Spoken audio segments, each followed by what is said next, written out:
शिवपुराण रुद्र संहिता। सज्जनों, आज आपको शिवपुराण में सृष्टि के वर्णन की कथा कहूँगा। सज्जनों, आप इस शिवपुराण के सुनने से पहले, कथा को सुनने से पहले इस चैनल को लाइक एंड सब्सक्राइब करें और घर में अपने बुजुर्ग माता पिता को इस कथा को सुनाएं।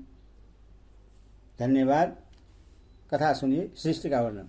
तदनंतर नारद जी के पूछने पर ब्रह्मा जी बोले, मुने हमें पूर्वोक्त आदेश देकर जब महादेव जी अंतर्ध्यान हो गए, तब मैं उनकी आज्ञा का पालन करने के लिए ध्यानमग्न हो कर्तव्य का विचार करने लगा। उस समय भगवान शंकर को नमस्कार करके श्री हरि से ज्ञान पाकर परमानंद को प्राप्त हो मैंने सृष्टि करने का निश्चय किया। तात भगवान विष्णु भी वहां सदा शिव को प्रणाम करके मुझे आवश्यक उपदेश दे तत्का अदृश्य हो गए। वे ब्रह्मांड के से बाहर जाकर भगवान शिव की कृपा प्राप्त करके वैकुंठ धाम में जा पहुंचे और सदा वहीं रहने लगे। मैंने सृष्टि की इच्छा से भगवान शिव और विष्णु का स्मरण करके पहले के रचे हुए जल में अपनी अंजलि डालकर जल को ऊपर की ओर उछाला। इससे वहां एक अंड प्रकट हुआ जो 24 तत्वों का समूह खा जाता है। विप्रवर वह विराट आकार वाला अंड जड़ रूप ही था। उसमें चेतनाता न देकर मुझे बड़ा श्रेयस हुआ और मैं अत्यंत कठोर तप करने लगा। 12 वर्षों तक भगवान विष्णु के चिंतन में लगा रहा।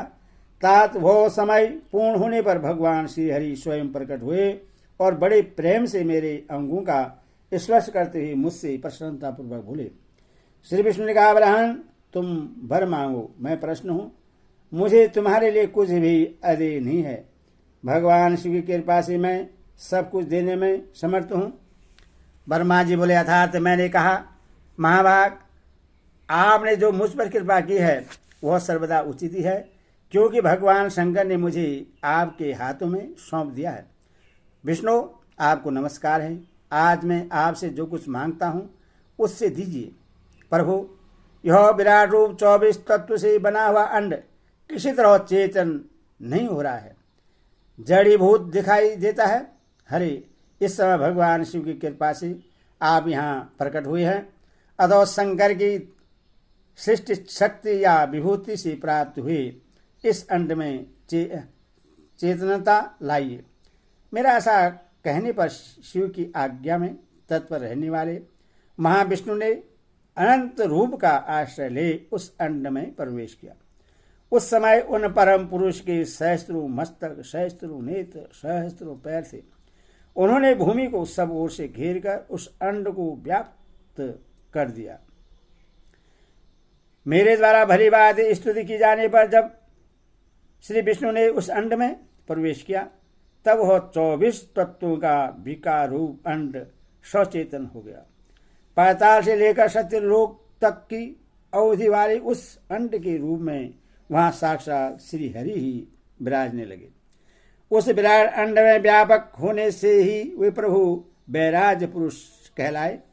पंचमुख महादेव ने केवल अपने रहने के लिए सुरमय कैलाश नगर का निर्माण किया, जो सब लोगों से ऊपर शोभित होता है। देवर्षि, संपूर्ण ब्रह्मांड का नाश हो जाने पर भी वैकुंठ और कैलाश, इन दो धामों का यहाँ कभी नाश नहीं होता। मुनिश्रेष्ठ, मैं सत्यलोक का आश्रय लेकर रहता हूँ। तात महादेव जी की आज्ञा से ही मुझ में सृष्टि रचने की इच्छा उत्पन्न हुई है। बेटा, जब मैं सृष्टि की इच्छा से चिंतन करने लगा, उस समय पहले मुझसे अनजान में ही पापूर्ण तमोगुणी सृष्टि का प्रादुर्भाव हुआ, जिसे अविद्या पंचक अथवा पंचपरमा अविद्या कहते हैं। तदंतर प्रसन्नचित्त होकर शंभु की आज्ञा से मैं पुनः अनासक्त भाव से सृष्टि का चिंतन करने लगा। उस समय मेरे द्वारा स्थावर संख्यक वृक्ष आदि की सृष्टि हुई, जिसे मुख्य सर्ग कहते हैं। यह पहला सर्ग है। उससे देखकर तथा वह अपने लिए पुरुषार्थ का साधक नहीं है, यह जानकर सृष्टि की इच्छा वाले मुझ ब्रह्मा ने दूसरा सर्ग प्रकट हुआ, जो दुख से भरा हुआ है। उसका नाम है तिर्यक श्रोत्रा, वह सर्ग भी पुरुषार्थ का साधक नहीं था। उससे भी पुरुषार्थ साधन की शक्ति से रहित जान जब मैं पुनः सृष्टि का चिंतन करने लगा, तब मुझसे शीघ्र ही तीसरे सात्विक सर्ग का प्रादुर्भाव हुआ, जिससे उर्व श्रोत्रा कहते हैं।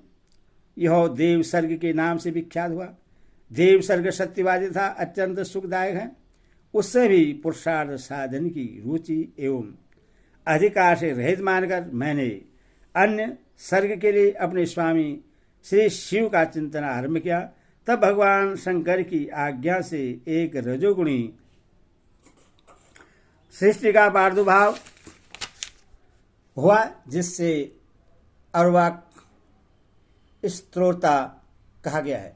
इस सर्ग के प्राणी मनुष्य हैं, जो पुरुषार्थ साधन के उच्च अधिकारी हैं।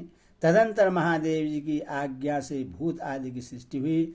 इस प्रकार मैंने 5 तरह की विकृत सृष्टि का वर्णन किया है। इनके सिवा 3 प्राकृतिक सर्ग भी कहे गए हैं, जो मुझ ब्रह्मा के सान्निध्य से प्रकृति से ही प्रकट हुए हैं। इनमें पहला महत्वत्व का सर्ग है, दूसरा सूक्ष्म भूतों अर्थात तन मात्राओं का सर्ग है, और तीसरा बेकारिक सर्ग कहलाता है। इस तरह ये 3 प्राकृतिक सर्ग हैं। प्राकृतिक और बेकृतिक दोनों प्रकार के सर्गों को मिलाने से 8 सर्ग होते हैं। इनके सिवा 9वां कुमार सर्ग है, जो प्राकृतिक और बेकृतिक भी है। इन सब की अवान्तर भेद का मैं वर्णन नहीं कर सकता, क्योंकि उसका उपयोग बहुत थोड़ा है। अब द्विजात्मक सर्ग का प्रतिपादन करता हूँ। इसी का दूसरा नाम कुमार सर्ग है, जिसमें सनक सनंदन आदि कुमारों की महत्वपूर्ण सृष्टि हुई है। सनक आदि मेरे 4 मानस पुत्र हैं, जो मुझ ब्रह्मा के समान हैं। वे महान वैराग्य से संपन्न तथा उत्तम व्रत का पालन करने वाले हुए। उनका मन सदा भगवान शिव के चिंतन में ही लगा रहता है। वे संसार से विमुख एवं ज्ञानी हैं। उन्होंने मेरे आदेश देने पर भी सृष्टि के कार्य में मन नहीं लगाया। मुनिषि नारद सनकादि कुमारों के दिए हुए नकारात्मक उत्तर को सुनकर मैंने बड़ा भयंकर क्रोध प्रकट किया। उस समय मुझ पर मोह छा गया।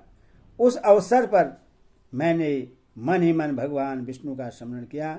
वे शीघ्र ही आ गए और उन्होंने समझाते हुए मुझसे कहा, तुम भगवान शिव की प्रसन्नता के लिए तपस्या करो। मुनिश्रेष्ठ श्री हरि ने जब मुझे ऐसी शिक्षा दी, तब मैं महाघोर एवं उत्कृष्ट तप करने लगा। सृष्टि के लिए तपस्या करते हुए मेरी दोनों बहुओं और नासिका के मध्य भाग से, जो उनका अपना ही अभिमुक्त नामक स्थान है, महेश्वर की 3 मूर्तियों से अन्यतम पूर्णांक सर्वेश्वर एवं दयासागर भगवान शिव अर्ध नारीश्वर रूप में प्रकट हुए, जो जन्म से रहित तेज की राशि सर्वज्ञ तथा सर्वइष्टा है।